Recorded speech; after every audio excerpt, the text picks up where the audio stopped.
ABC News legal contributor, host at the Law and Crime Network, Brian Buckmeyer, is joining me now for more on this. Brian, what kind of an impact can this video have on the case? Morning, Diane. I think it really depends on whether or not Daniel Penny testifies.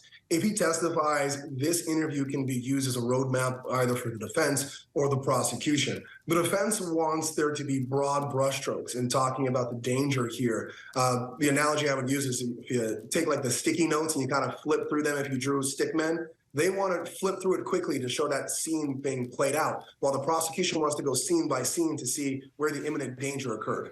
Now, police say Neely was harassing other passengers and making threats, but wasn't physically violent. So how much is that going to impact this trial?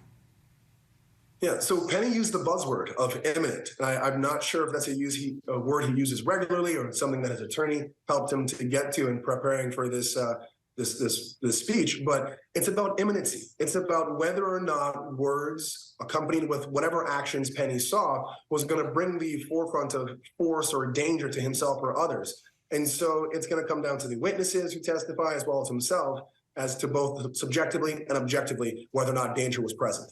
So what comes next in this case, Brian? So he's been arrested. The grand jury has about 6 months to present the case because he's out. I anticipate that while this time is going on, he's going to be alerted as to his opportunity to testify in the grand jury, and that's the big question.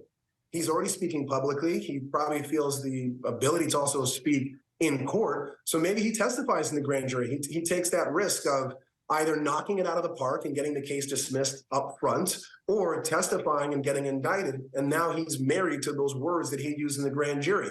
I don't think his story's ever going to change because he's spoken to the public. So it might be a good idea for him to testify in the grand jury and see how that works out for him. And Brian, what goes into a decision to have a defendant issue sort of a public statement in this way?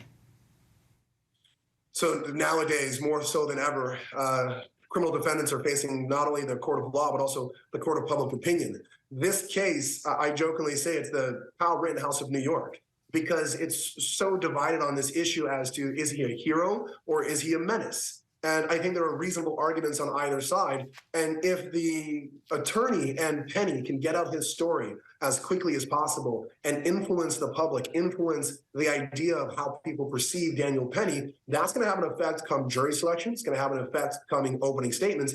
And the defense and prosecution on either side are going to hope it has an effect come closing arguments and deliberation. All right, Brian Buckmeyer, thank you. Hi, everyone. George Stephanopoulos here. Thanks for checking out the ABC News YouTube channel. If you'd like to get more videos, show highlights, and watch live event coverage, click on the right over here to subscribe to our channel. And don't forget to download the ABC News app for breaking news alerts. Thanks for watching.